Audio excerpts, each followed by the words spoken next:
Back once again with Congressman Ron Paul. So we go to break talking about the Middle East, and ultimately when we talk about American foreign policy, that it seems to be the predominant issue that people speak about right now. When you say get out of the whole area, get out of the Arabian Peninsula, get out of it, and you know where I'm going to go with this, because the one thing that has come back to hit your campaign has been there have been people either associated or not associated with the campaign who have had things to say about Israel, which some people have considered to be on the other side of the pale. Would you have the United States cut off all relations with Israel as well in terms of financial aid or in terms of grants or military cooperation? I'd treat everybody equally. You know, now we try to buy peace by giving money to both sides. We're arming the Arabs wholesale right now. Right now, of course, we're arming the Sunnis in Iraq. So no, we should treat them all the same. We should trade and be friends with them. And Israel should not be held back. We restrain them when they want to defend their borders, and we restrain them when they want to have their own peace treaties. You know, we say, oh no, you can't talk to them, but you can't go and do this.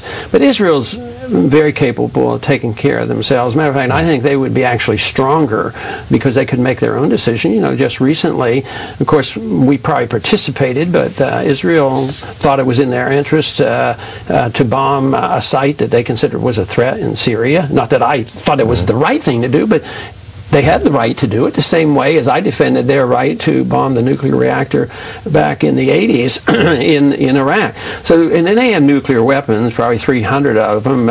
I think because Iran might get a nuclear weapon sometime in the next decade or two is not a threat, really, to anybody, because I lived through... Are you sure about that, though? I mean, and you have military service that I respect greatly as well, so you have insight that many of us don't have. And serving in Congress, you have information many of us don't have. But if what we've heard from the CIA in the last week is indeed correct, and this place in Syria was about to go hot, you know, in very short order, and was not going to provide nuclear power, and we didn't know about it until at least we didn't know about how close they were, then how can we be so sure that it's a decade before the Iranians will get it? But I would say, how can you be so sure it was about to go hot? Because just remember the war propaganda that led up to Iraq. That was a serious mistake because there was nothing to it. But I do remember the Cold War very well because I was called to service in 1962 at the height of the Cuban crisis. And I was in the service for 5 years. And, you know, the Soviets had 40,000 of these things with intercontinental ballistic missiles, and they were 90 miles off our shore, and we didn't have to fight them. Right, but we so still had that. So, I mean, we overcame tremendous obstacles. We did have that, I'm sorry to interrupt, but we did have that philosophy of MAD, mutually assured destruction, and the sense that we're dealing with people who were not all inclined to, you know, self-immolate themselves if they could avoid it. They wanted to live. There are those who say with the Iranians, it's not even a question of whether they are willing to, you know, commit national suicide, but who they might give these weapons to. Yeah, but they're not going to do anything that's going to devastate their country. You know, the Iranians have not participated in suicide terrorism at all. It's the people who are in occupied territories. Last year there were they claim to be supporting people in Iraq and in Afghanistan. Yeah, but the actual suicide terrorism, the people who are motivated, last year there were 650 suicide terrorist attacks.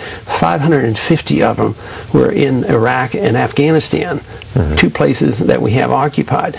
In Lebanon in the 80s, there was a lot of suicide terrorism and our Marines were killed. As soon as we left, the suicide terrorism quit. And this is work done by Robert. But the fighting didn't quit. The fighting didn't quit. The Syrians were still there. They assassinated a whole bunch of Lebanese Christian leaders. But eventually things were worked out, and there was, you know, it came up with Syrian domination for the last decade and a half. No, I mean, there's no guarantee of peace, but one thing we would guarantee is that Americans wouldn't go, our country wouldn't go bankrupt, and we wouldn't continue to use tens of thousands of people and injuries. Just think of the hundreds of thousands of people now trying to get medical care from our Veterans Association, and they're not getting it. No, it's a sin. What's going on there is a sin. There's no doubt about it. But I need to, and I want to move on to more to the economics in a second, but I need to, in principle, because I know you like to talk political theory as well, and I know you're a great believer in principle.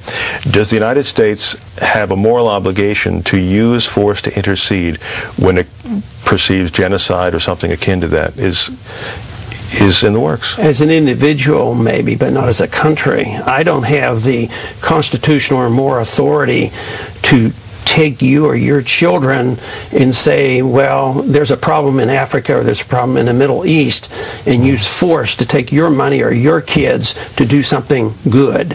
If you want to donate your money and you want to volunteer and you want to go over, that's okay. And America is a great nation, and we're prosperous, and when people have had troubles, when there's been starvations and all this, we have contributed. But to go over, not only do I see this as not a moral imperative, I think it too often backfires, because so often when governments give aid to governments and it's supposed to help the people who are starving, it ends up helping certain factions and actually never gets to the people it's supposed to help. So there's no practical benefits from so much of this intervention. But why is it when we see America pull back or weakened in any way, we see so much of the world, our allies and others, say we need a strong America, we need an involved America, we need an America who is around the globe? Well, I don't know how many people are saying that. All I know is when we left Vietnam after a few years of chaos, they became westernized, they became capitalistic.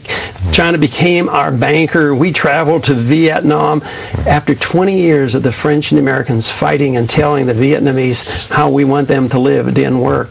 So there's reason for hope that the Middle East would be much better if we would just allow them to have a say about their country. That country was an artificial country set up by the West after World War I.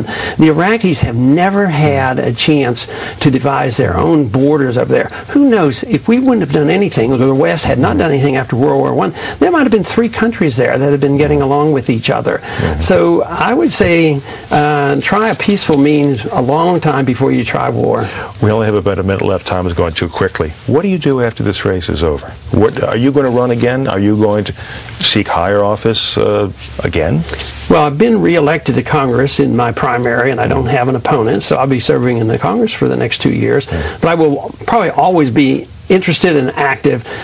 I approach this in a manner that I believe education is the most important thing. Ideas are important. Philosophy is important. And promoting these ideas that made America great and that the founders were keen on will be something I will continue, because that is what the real revolution is all about. Well, we have to leave it there. The book is The Revolution, a manifesto. Ron Paul, a pleasure speaking with you, sir.